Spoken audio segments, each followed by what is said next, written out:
Today is Tuesday, February 19th, and this is the ADM Investor Services Weekly Market Kickoff.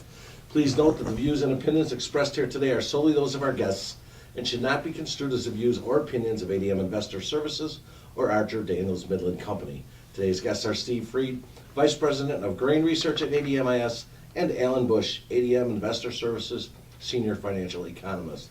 Alan, let's start with you this morning. If and when the U.S.-China trade issues are resolved, will that be the end of the global trade issues?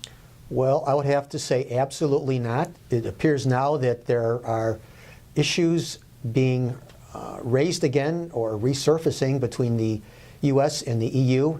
This time it appears that the U.S. is threatening to increase tariffs on European auto imports from 2.5% possibly to 25%. So there are more trade issues coming down the pike. Steve, what are your thoughts on the U.S. and China trade talks, and could you also comment on the potential effect on grains, if any, if the U.S. imposes tariffs on the European auto imports? I think the grain market was optimistic after last week's U.S. and China trade deals finished. Over the weekend, the President of the United States tweeted that there was significant progress done. Their talks are coming into U.S., and so on one hand, the people feel that they're hoping for some kind of agreement on things they can't agree on, but they may not be able to sign a deal until intellectual properties comes up with some kind of resolution. So the grain market was optimistic that there would be something positive done this week. The problem, I think, is that now you've got this auto import tariffs on the Europe. Europeans still have about 165 million bushels of beans to buy from the United States. Last year they bought 200, so that would be a pretty big impact on U.S. Soybean exports to Europe if they retaliate on tariffs on auto imports. So Steve, if there is a U.S.-China trade deal and the grains rally, should farmers sell cash on that rally? Most definitely. We've lost about 40 cents in the soybeans, somewhere around, let's say 20 cents in corn, and maybe as much as 40 cents in wheat since our highs. And a lot of that, I think, has to do with just the uncertainty of a trade deal.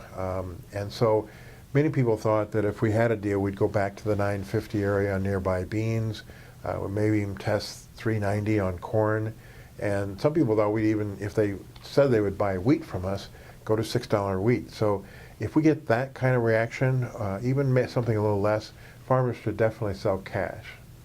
Now, turning back at the energy markets here, crude oil specifically, this market advanced to a 3-month high today. Will the futures continue to increase in price, and why are we seeing the strength in this market? Well, even though we are apparently seeing a slowing global economy, which you would expect to have an adverse impact on crude oil prices, there have been production cuts from OPEC, and I think that seems to be the dominant influence.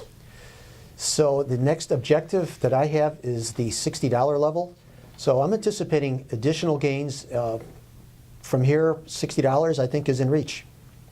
Now let's talk about gold. The gold futures are higher and have registered a 10-month high this morning. Yep. What is the next upside objective for the gold market?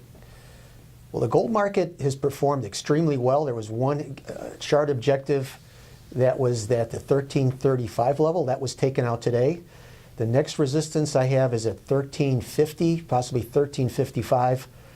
So higher prices appear likely. And I think a lot of this is not due to the inflation influence right now, but the fact that central banks around the world are very quickly backing away from restrictive monetary policies. So the next major move in interest rates globally seems to be lower, and that appears to be the dominant influence taking the gold futures higher. Steve, there's an annual USDA Outlook conference this week for the grains. Do you see this having any impact on the markets?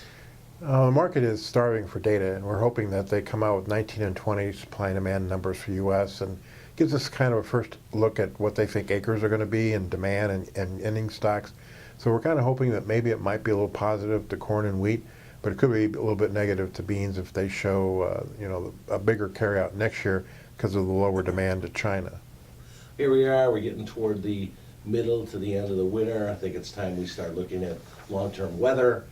Planting season coming up here soon. Anything out there in regard to the longer-term U.S. spring and summer weather outlook?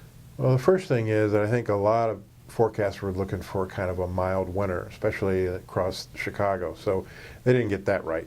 So, you know, it's our guy always hopes he's 50% right about 30% of the time on long-term forecasting. But right now, they're looking for a wet spring and an okay summer, except maybe in the southern plains, which could be drier and warmer than normal. Here's a surprise question for you, Steve. A couple of weeks ago, there was a lot of talk about the Asian swine flu. Seems to have dropped out of the news over the last week or so. Is there any more news in that arena right now, and what's going on with that? It continues to spread, and you know, people are now looking at the possibility that instead of 92 million tons that China might import of beans that might be down to 86, some people are down as low as 80. And that is a complete reflection that they cannot stop the spread of the swine, African swine fever. It was found over the weekend in a new province in extreme southern China, which was a long way away from where the outbreaks are previously. So my impression is they cannot control it. They probably are controlling the media, but I don't think that they have controlled it yet, and that's going to impact the pork demand. It's going to impact the imports of feed to feed the pork. How big of an impact could it have on really feed grains? Well, again, I think that they have, let's say they have 500 million hogs. We believe that they're going to lose 10% of those hogs, 50 million hogs. So it has a big impact on soybean imports, and it could have a big impact on just changing their diets. They're eating more fish, they're eating more chicken. And one of the things that the market was hoping was that if we did have a Chinese deal, one of the first things they would buy is pork.